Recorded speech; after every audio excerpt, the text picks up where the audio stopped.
Привіт! Взимку, після досить тривалої поїздки за фурою в сніг, побачив у себе на капоті ось таку неприємну картину. Все каміння, яке летіло з-під фури, побило мені як бампер, так і фари. Фари я зробив трохи раніше, це відео є в мене на каналі, ну а бампер не давав мені покою. А враховуючи на досить непогану погоду, я вирішив спробувати самостійно відремонтувати його. Навряд чи мені вдасться його пошкодити так, щоб неможливо було відновити. Ну а відвести майстру, який зробить це все за кілька днів і досить невелику суму грошей, не є проблема. Але руки чесалися зробити це саме самостійно. Для того, щоб зняти бампер на третій лагуні, нам потрібно з кожної сторони відкрутити оцей болт. Знаходиться він спереду під підкрилком у невеличкому віконці. Також у нас є три болти, один який знаходиться ось тут, і ще два знизу. Ці вони відкручуються торксом на 20. Болт досить легко відкручується тріщоткою з невеликим подовжувачем і голівкою на 10. З однієї сторони мені доводиться тримати гайку ключем, з іншої сторони відкручується виключно за допомогою тріщотки. Саморізи краще викручувати, коли колесо повернуто в інший бік. Далі все досить легко. Знімаємо з направляючих з кожної сторони наш бампер і просто подаємо його вперед на себе. Головне, після того як ви зняли бампер, не забудьте відключити фішку протитуманних фар, якщо вони у вас стоять. Накладки на протитуманні фари знімаються зсередини. Тримаються вони на пластикових направляючих. Просто потрібно натиснути на них зсередини. Далі нам потрібно зняти накладку, на яку чіпляється номерний знак. Вона так само тримається на пластикових направляючих. Попередні власники мого автомобіля його трохи зламали, тому в мене він частково тримався на саморізах. Також вам знадобиться торкс на 20 для того, щоб викрутити два саморізи, які тримають нижню решітку. Хромові накладки знімаються спереду, вони просто йдуть на направляючих.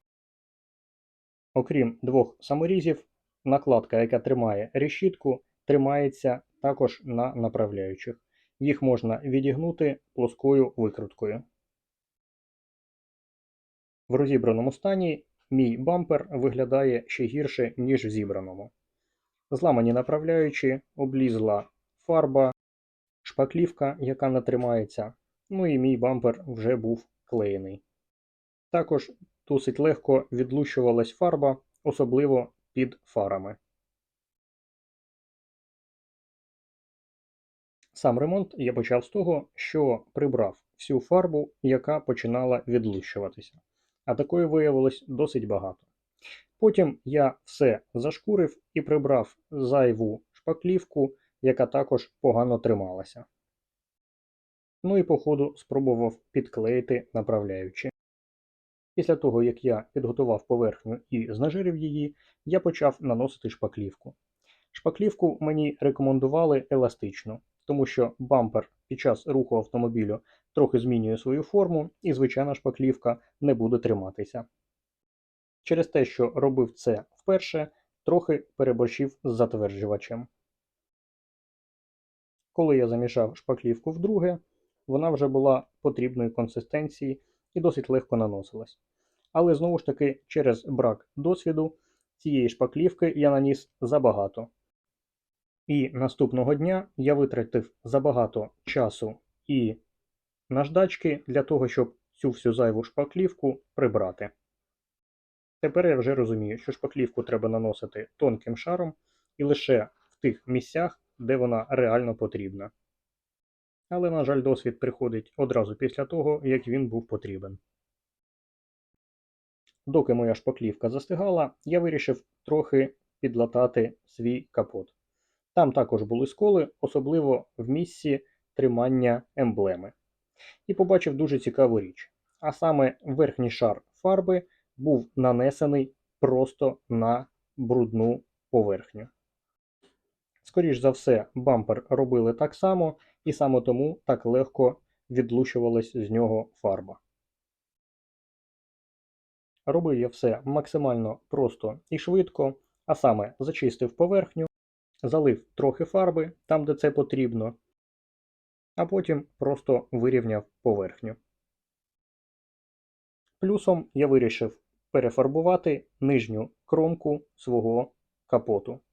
Чому саме кромку? Тому що там іде згин, і через це не буде видно перепади у фарбі.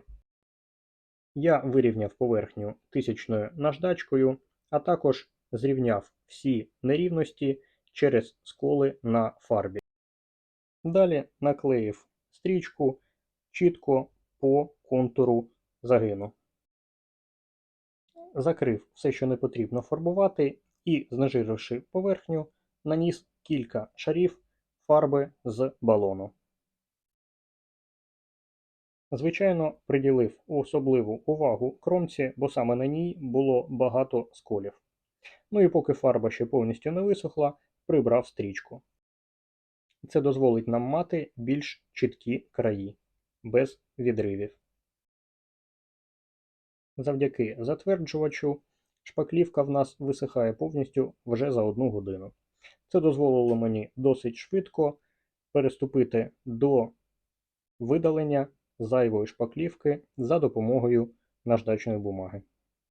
Як я вже казав, зайняло це досить багато часу через те, що шпаклівки я наніс забагато. Починав я з грубої 240-ї і закінчував вже 800-ю наждачкою. Ось так виглядав мій бампер перед ґрунтовкою. До речі, ґрунт я обрав з білим пігментом. Це дозволило мені приховати сліди від досить темної шпаклівки. Загалом я наніс 2 шари на весь бампер, а в місцях, де було забагато шпаклівки, я наніс 3 або навіть 4 шари для того, щоб приховати колір, або зробити його більш білим. Ну і нарешті процес фарбування. Чесно кажучи, ніколи не думав, що в гаражі з балона можна якісно пофарбувати якусь деталь автомобіля. Але забігаючи наперед, скажу, що в мене це вийшло. Одного балону мені впритул вистачило на бампер. І якщо не брати той факт, що коли балончик вже майже закінчився, з нього вилетів здоровенний шмат фарби і ляпнув на бампер, то все пройшло досить гладко. Навіть без полірування бампер виглядає так, наче його фарбували в професійній майстерні. Що ж стосується капоту, то я наніс кілька шарів лаку і відполірував його.